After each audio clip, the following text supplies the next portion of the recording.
जरूरी नहीं है कि बहुत ज्यादा ज्ञान होने से परमात्मा मिलेगा। ज्यादा चतुरों को भी जल्दी से परमात्मा नहीं मिलते। परमात्मा तो भोले भंडारियों को मिल जाते हैं।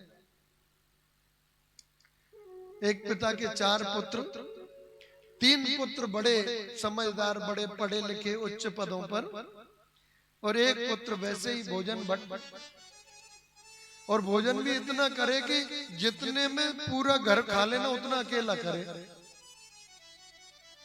हमारे राजेश्वरानंद जी महाराज सुनाते हैं ये प्रसंग।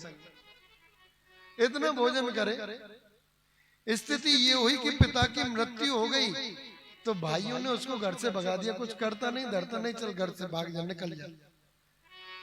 जा रहे थे मार्ग में तो देखा तो एक संतों का आश्रम, और संतों के आश्रम के बाहर बढ़िया महंत जी चकाचक बैठे, पूरे हष्ट पुष्ट शरीर। महंत जी को देख करके समझ गया यहाँ भोजन व्यवस्था अच्छी है, महंत जी का शरीर बढ़िया है, तो इसका मतलब यहाँ भोजन व्यवस्था अच्छी है। महंत जी को जाके प्रणाम किया। महंत जी से बोले, महाराज यहाँ पे आप ही रह सकते हैं कि और भी कोई रह सकता है? बोले कोई भी रह सकता है। बोले तो महाराज कृपा करो, हमें भी अपनाओ, हमें भी शरण में लो, हम भी तुम्हारे पास ही रहेंगे। महंत जी बोले कोई बात नहीं, रहो आराम से। चले गए भीतर, जाकर के पूछा, महाराज यहाँ पर पंगत कितनी बार होती है? बोले 2 बार होती है, एक बार सुबह, एक बार शाम को, और सुबह बाल भोग भी होता है। बोले अच्छा महाराज, महाराज एक कृपा करो, हम अगर सुबह की पंगत में 2 बार बैठ जाए तो? संत मुस्कुराए। संत बोले भाई बड़ा विचित्र व्यक्ति है, कोई बात नहीं, बैठ जाना, बैठ जाना, रहो आराम से। बोले महाराज काम? बोले काम कुछ नहीं है, बस भजन करो। मान के भाई इससे बढ़िया जगह कोई नहीं मिल सकती। कोई काम नहीं, कुछ करना नहीं, धरना नहीं, और भोजन जितना मर्जी चकाचक करो, और आराम से वहां रहने लगा। अब महाराज कई दिन बीत गए, बढ़िया भोजन प्रसादी चल रही थी। एक दिन आ गई एकादशी। अब एकादशी को स्नान आदि करके आया, नदी पे आया तो देखा सब चूल्हे शांत पड़े हैं, सब संत अपनी अपनी कुटिया में बैठ के भजन कर रहे हैं, सब चूल्हे शांत, रसोई कोई बिल्कुल कुछ खटर पटर नहीं। आज सोचा आज क्या हो गया, आज तो कोई बना ही नहीं रहा है कुछ। महंत जी के पास में गया, बोले महाराज प्रणाम। बोले महाराज आज भोजन प्रसादी नहीं बनेगी? बोले हाँ तुमको बताना भूल गए, आज एकादशी है ना, इसलिए आज भोजन प्रसादी नहीं बनेगी। आज एकादशी का व्रत रखते हैं सब, तुम भी व्रत रखो। बोले महाराज ये व्रत आप ही रख लो, हमें क्यों रखाओ? आज हमने एकादशी व्रत रखो तो कल को सूरज तो हम देख ही नहीं पाएंगे, कल का सूरज तो हम देख ही नहीं पाएंगे। महाराज मुस्कुराए, भाई बड़ा विचित्र व्यक्ति है? बोले तो एक काम करो, देखो आज आश्रम में तो रसोई बनेगी नहीं, अन्न बनेगा नहीं, तुम ऐसा करो सूखी सामग्री ले जाओ, और सूखी सामग्री ले जाके नदी के किनारे बढ़िया भोग बनाओ, और भोग बना करके, और सुनो भगवान का भोग जरूर लगाना, राम जी का भोग जरूर लगाना। कोई बात नहीं महाराज जी दे दो। बढ़िया आलू दे दिए, सब्जी दे दी, आटा दे दिया, नमक मिर्च मसाला सब दे दिया, और बांध के पोटरी और ले गया महाराज। नदी के किनारे पे जाके लकड़ी तोड़ करके जला करके और प्रसाद बनाया, और भोजन बना करके ये रखा ही था कि याद आया, ओ गुरुजी ने कहा था भोग जरूर लगाना, भोग जरूर लगाना। तो राम जी को आवाज लगाई, राजा राम आइए, प्रभु राम आइए, मेरे भोजन का भोग लगाइए। राजा राम आइए, प्रभु राम आइए, मेरे भोजन का भोग लगाइए। ओ मेरे भोजन का भोग लगाइए, ओ मेरे भोजन का भोग लगाइए। बहुत देर तक मनाया लेकिन नहीं आए, तो उल्हाना दे करके बोले महाराज कहाँ अंधेरे में बैठे हो? तुम सोच रहे होंगे कि यहाँ रूखे सूखे रोटी टिक्कड़ क्यों खाएं? अरे आश्रम में चकाचक भोजन बनेगा, वहां जाके पाएंगे तो भूखे रह जाओगे, वहां कुछ नहीं है आज। अरे हमारे लिए नहीं है कुछ तो तुम्हारे लिए कहां से आया? आश्रम में आज एकादशी है महाराज, क्यों भूखे रहो, इनको ही पालो तुम भी। राम जी ने देखा बड़ा भोला भक्त है, अब उसको क्या पता कि पर्दा कर दिया और भोग लग गया। उसको तो ये था कि गुरुजी भगवान को रोज अपने हाथों से भोग लगाते हैं और ऐसे ही भगवान भोग पाते।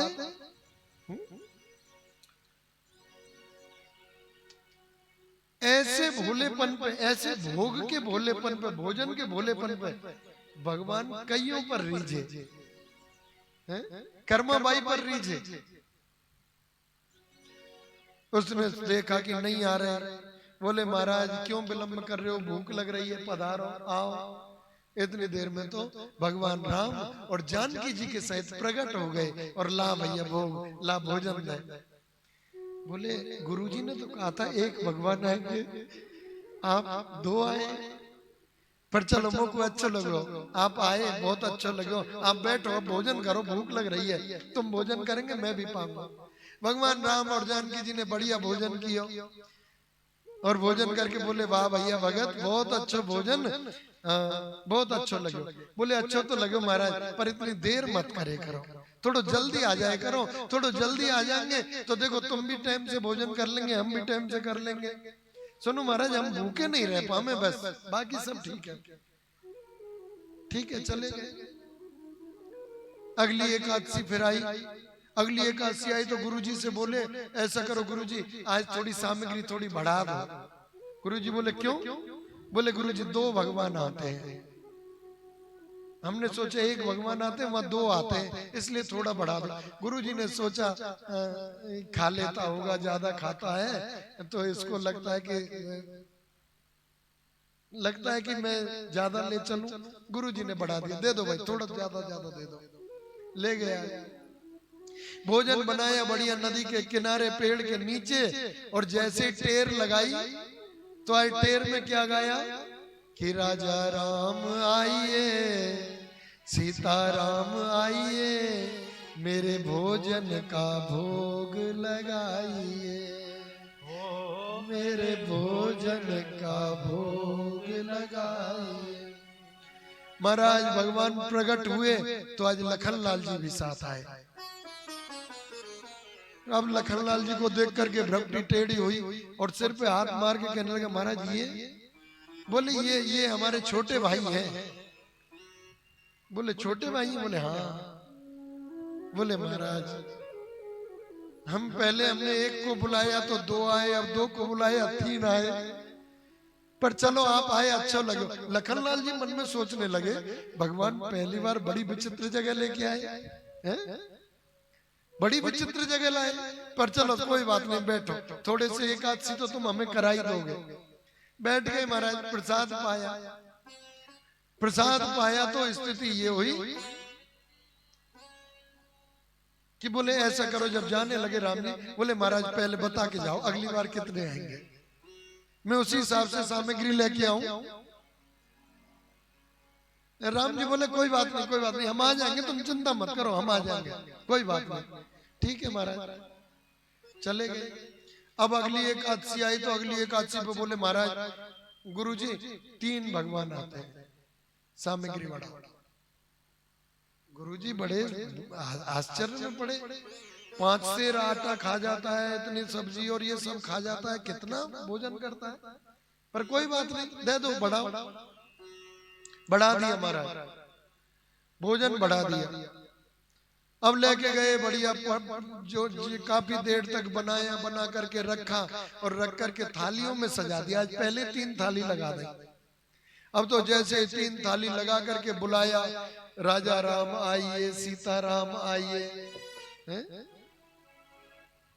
मेरे भोजन का भोग लगाइए। इतना बोला ही था कि वहां तो पूरा भव्य दरबार प्रकट हो गया। राम लक्ष्मण भरत शत्रुघ्न और महाराज जानकी जी के सहित प्रकट हो गए। जैसे ही प्रकट हुए बैठ गया। बोले महाराज एक को बुलाया, दो को बुलाया, तीन को बुलाया, तो अब पूरे परिवार को लिए सब कौन है? बोले ये भी दोनों हमारे भाई हैं। बोले महाराज तुम्हारे भोग का ठेका लिया कि पूरे खानदान का ठेका लिया है। स्थिति ये हुई कि भैया चारों को सबको भोजन कराया। बोले अब देख रहे हैं भगत उनकी तरफ ही देख रहा है, कुछ छोड़ेंगे कि नहीं छोड़ेंगे। राम जी बार बार उसको देखते हैं और मुस्कुराते हैं, बार बार नजरें मुलाते हैं कि देखो कैसा भोला भगत है मेरा। स्थिति ये हुई कि अगली एकादशी आई तो गुरुजी से बोले गुरुजी 15 सेर आटा। बोले 15 सेर आटा ये जरूर बेचता है, ये खाता नहीं है बेचता है ये। कोई बात नहीं दो। आज गुरुजी पीछे पीछे गए और जैसे नदी के किनारे गया वहां जाकर के बैठ गया और बैठ करके कहने लगा आज हम बनाते ही नहीं, सामग्री वैसे ऐसे ही रख ली और ऐसे ही रख करके और महाराज आवाज लगा दी वैसे ही, राजा राम आइए सीता राम आइए मेरे भोजन का भोग लगाइए। हाँ मेरे भोजन का भोग लगाइए। अब तो महाराज पूरा भव्य दरबार और राम लक्ष्मण भरत शत्रुघ्न मां जानकी और मांडवी और श्रुतकीर्ति चारों बहुएं और चारों भाई और आज तो हनुमान जी भी प्रकट हो गए। प्रकट होकर के आए, बोले वाह महाराज हैं आप तो आए सो आए, एक बानर संग लाए हैं, बहुत बढ़िया बहुत अच्छा। और सुनो आज हमने कुछ नहीं बनाया, ये सब सामग्री रखी है, ये लकड़ी रखी है, बनाओ और पाओ। राम जी बोले भाई बड़ी विचित्र बात हो गई है तो। बोले तुम क्यों नहीं बनाएंगे?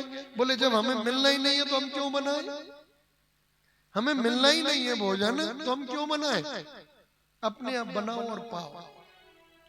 अब तो महाराज बनाने लगे। राम जी ने आदेश दिया, भरत जी लकड़ी ला रहे हैं, शत्रुघ्न जी आटा लगा रहे हैं, माँ जानकी जी चौका तैयार कर रही हैं और सब भोजन बन रहे हैं। और भगत जी नेत्र बंद करके बैठे, राम जी उनको निहार रहे हैं और वो केवल उसी को ही दिख रहे हैं, गुरु जी को नहीं दिख रहे, गुरु जी को बिल्कुल नहीं दिख रहे। स्थिति ये हुई कि भोजन तैयार हुआ और जैसे ही नेत्र खोल करके देखा तो बड़े बड़े ऋषि महात्मा और सब हमें भी प्रसाद मिले जानकी मैया, हमें भी प्रसाद मिले जानकी मैया, ऐसे करने लगे। सिर पकड़ लिया, बोले कुछ थोड़ा बहुत मिलता तो अब ये नहीं मिलने देंगे। इतने प्रकट हो गए, भोजन प्रसाद पाया। आज राम जी ने उसको अपने हाथों से पवाया, अपने हाथों से पवारे राम जी।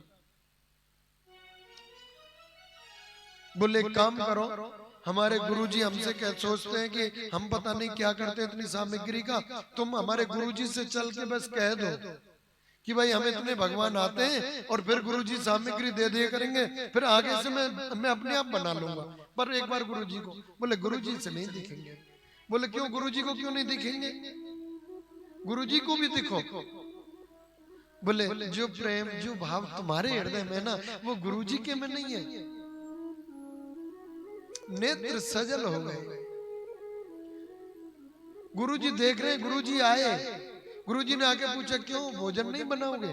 बोले भोजन बन गया और पब गया महाराज, और ये सब दिख नहीं रहे राम जी।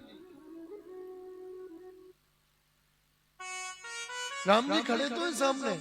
गुरुजी बोले हमें तो कोई नहीं दिख रहा है। तो भगत भगवान से लड़ गया, हमारे गुरुजी को भी दिखो। भगवान ने गुरुजी को भी दर्शन दिया, गुरुजी ने भक्त को हृदय से लगा लिया और भगवान उसी पर रीझ गए।